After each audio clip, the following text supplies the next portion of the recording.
ਬਿਸਮਿਲ੍ਲਾਹਿਰਰਹਿਮਾਨਿਰਰਹੀਮ। अस्सलाम वालेकुम दोस्तों, मैं ਹਾਂ ਤੁਹਾਡਾ ਵੀਰ ਜ਼ੈਨ ਤੇ ਤੁਸੀਂ ਦੇਖ ਰਹੇ YouTube ਚੈਨਲ ਵਿਹਲਾ ਪੰਜਾਬੀ ਮੁੰਡਾ। ਤੇ ਆਪਾਂ ਆਏ ਹੋਏ ਆ ਇੱਧਰ ਅਬਰੇ ਤੇ ਕੁਝ ਦੋਸਤ ਆਏ ਸੀਗੇ ਤੇ ਉਹਨਾਂ ਦੇ ਨਾਲ ਆਏ ਸੀਗੇ ਤੇ ਉਹ ਪਤਾ ਨਹੀਂ ਕਿੱਧਰ ਨੂੰ ਗਏ। ਮੈਂ ਕਿਹਾ ਚਲੋ ਆਪਾਂ ਵੀਡੀਓ ਬਣਾ ਲਈਏ। ਤੇ ਜਿਹੜੇ ਮੇਰੇ ਦੋਸਤ ਮੇਰੇ ਚੈਨਲ ਤੇ ਨਵੇਂ, ਸਾਡੇ ਚੈਨਲ ਸਬਸਕ੍ਰਾਈਬ ਕਰੋ, ਸਾਡੀ ਵੀਡੀਓ ਨੂੰ ਲਾਈਕ ਕਰੋ, ਸ਼ੇਅਰ ਕਰੋ। ਤੇ ਕੁਝ ਲੋਕ ਮੱਛੀ ਦਾ ਸ਼ਿਕਾਰ ਕਰ ਰਹੇ ਤੇ ਤੁਹਾਨੂੰ ਦਿਖਾਉਂਦੇ ਆ ਕਿੱਦਾਂ ਸ਼ਿਕਾਰ ਕਰਦੇ ਆ।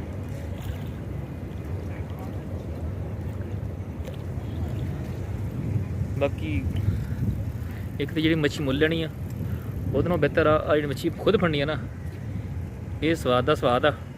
ਤੇ ਜਨਾਬ ਸਾਹਿਬ ਹੈਗੀ ਵੀ ਚੰਗੀ ਉਹਦੇ ਨਾਲੋਂ, ਖੁਦ ਸ਼ਿਕਾਰ ਕਰਕੇ ਖਾਂਦੇ ਤੇ ਬੜਾ ਹੀ ਜ਼ਬਰਦਸਤ ਕੰਮ ਆ। ਆਮ ਜਨਾਬ ਸਾਹਿਬ ਜਿਹੜੀ ਗਲਤੀ ਆ ਮੱਛੀ ਫੜਨ ਨੂੰ,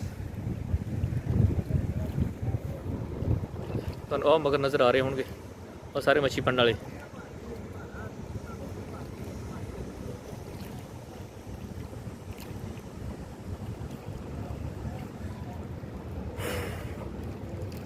माशाल्लाह, क्या बात है।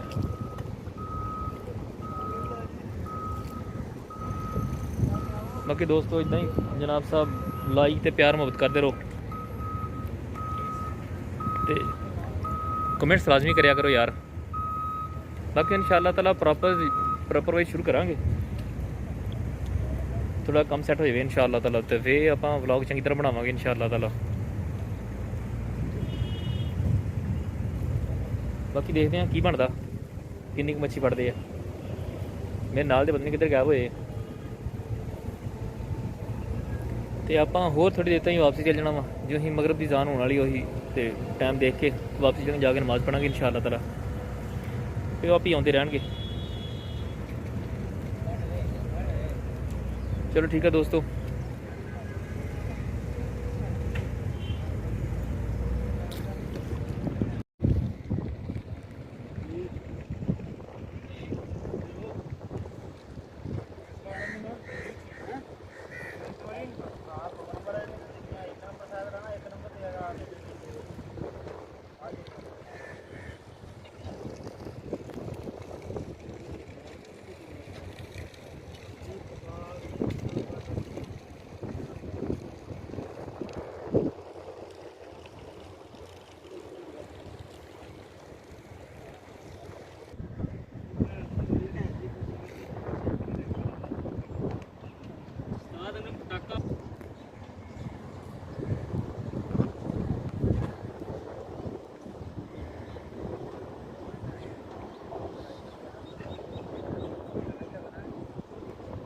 छुट्टी है